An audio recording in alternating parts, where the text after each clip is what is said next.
ይሄ ሰው ሚስቱን በጣም የሚጨቁን ሰው ነው። ሽንት ቤት ውስጥ ያሉት ፎጣዎች በትክክል አልተደረደሩም ብሎ ሚስቱን ቶሎ ብሎ ጠራትና ያጠፋችውን ጥፋት ራሷ አይታ እንድታስተካክል ይጠብቃት ጀመር። የሎራ ፌስ ከፍርሃቷ የተነሳ ደም ለበሰ። ከዛም ፎጣውን እንዳየችው ባሏን ይቅርታ እየጠየቀች ፎጣውን ማስተካከል ጀመረች። ማይክ በተረጋጋ ስሜት ድምጹን ዝግ አድርጎ ነው ያጠፋችውን ነገር ቢነግራት፣ ሎራ ግን የሱ መረጋጋት በኋላ የሚያመጣውን ነገር ስለምታውቅ በፍርሃት እየታዘዘችው ነው የምትኖረው። እራት መስራት ከጀመረችም በኋላ ሌላ ስህተት እንዳትሰራ በጣም እየፈራች ነበር። ከዛም ካቢኔቱን ከፈተችና እራት መስራቷን ከመቀጠሏ በፊት ሁሉንም ነገር አረጋገጠች። በድጋሚ የተበላሸ ነገር ካለ እየፈለገች ታስተካክላለች። እናም ሁሉም ጣሳዎች በትክክል ፊታቸውን አዙረው መቀመጥ አለባቸው። እራት ለመስራትም ጊዜ ስለሚፈጅባት ማይክ ከጎረቤቱ ጋር ለመጨዋወት ወደ ውሃው ዳር ሄደ።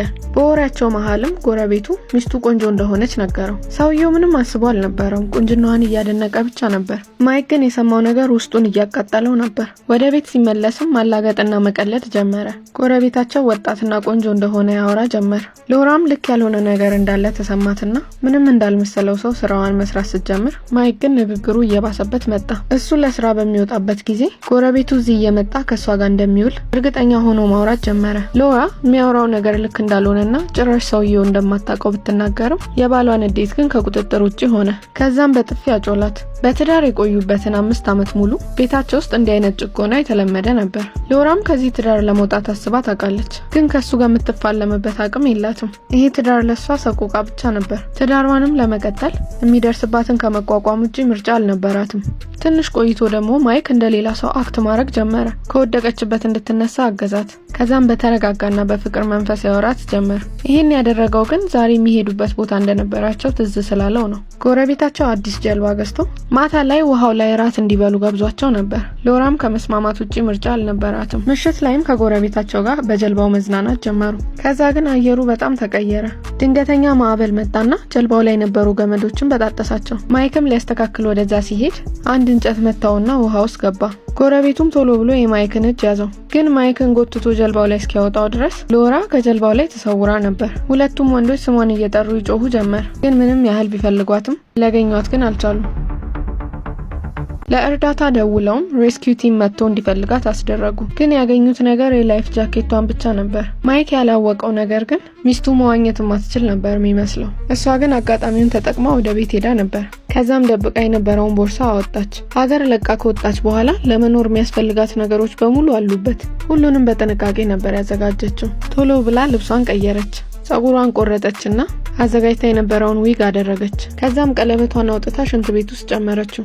ከዛም ሁሉንም ነገር በጥንቃቄ ካጸዳች በኋላ የሌሊት ባስ ተሳፍራ ከተማውን ለቃ ወጣች። ከዛም ብዙም ማትታወቅ አነስ ያለች ከተማ ገባች።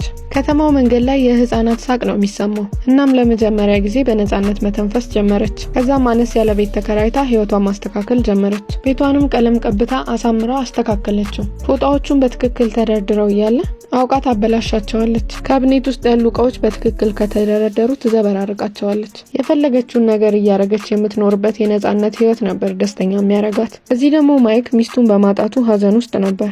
አንድ ቀን ግን ድንገተኛ ስልክ ተደወለለት። ሀዘኑን ወደ ንዴት የሚቀይር ነገር ነበር የሰማው። የሎራ ዋና አስተማሪ ሎራ ለምንድነው የዋና ክላሷን የቀረችው ብሎ ጠየቀው። ማይክ በጣም ደነገጠ። ሚስቱ መዋኘት እንደማትችል ነበር የሚያውቀው።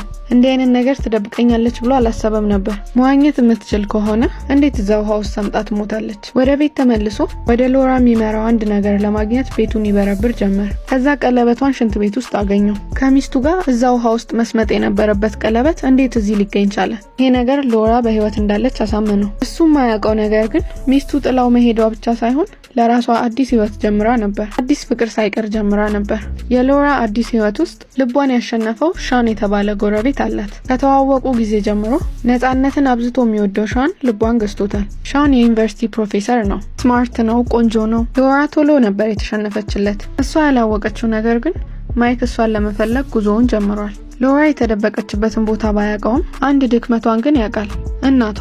እናቷ ማየት የተሳናትና ሕክምና ላይ ያለች ሴት ናት። ማይክን በዝግታ እናትየዋ ፊት ሄዶ ቆመ። ሎራ እናቷን ለማየት መምጣቷ እንደማይቀር ያውቃል። ብዙም ሳይቆይ ሎራ መጣች። ግን ጠንቀቃ ነበረች። ወንድ መስላ ነበር የመጣችው። ማይክም ከኋላዋ ሆኖ እንኳን ሊያውቃት አልቻለም። እየሄደ ያለም ነርሷ ድንገት ጠራችውና ዛሬ አሮጊቷን ሰው ሊያያት እንደመጣ ነገረችው። ግን ሴት ሳትሆን ወንድ እንደሆነ ነገረችው። ሮጦ በወጣበት ሰዓትም ሎራ መኪናዋን እየነዳች ሄዳ ነበር። ሚስቱ ከእጁ ማምለጧን አይቶ ሌላ እቅድ ማቀድ ጀመረ። እንደ ፌዴራል ኤጀንት አስመስሎ ከሎራ እናት ስለ ፍቅረኛዋ አንዳንድ መረጃዎችን አገኘ። የነገረችውንም ማስረጃ ይዞ ይከታተለው ጀመር። አንድ ቀንም ሎራና ሾንን አንድ ፓርክ ውስጥ አያቸው። ደስታቸውን ሲያይ ደሙ ፈላ። ማይክም ተከትሏቸው የሎራን ቤት አወቀ።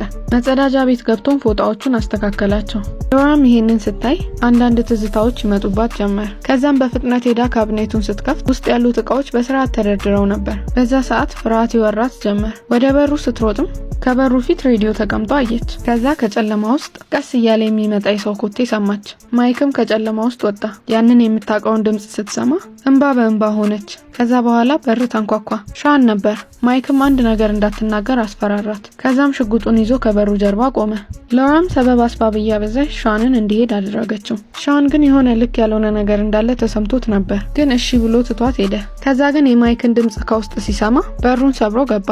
ሁለቱ ወንዶች በጣም ይታገሉ ጀመር። ሻን ግን ብዙ አቅም አልነበረውም። ማይክም ደህና አርጎ መታውና ራሱን ሳተ። ከዛም ሎራን ጭምቅ አርጎ ያዛት። ወደ ቤቷ ሊመልሳት እየሞከረ ነበር፣ ግን ሎራ ድንገት ተነስታ መታቸው። ሽጉጡም ከእጁ ላይ ወደቀ። ምንም ሳታንገራግር አጋጣሚውን ለመጠቀም ሞከረች። ከዛም ሽጉጡን አንስታ ወደ ማይክ ተኮሰች። ማይክም ወደሱ ስትተኩስ ደንግጦ ቆመ።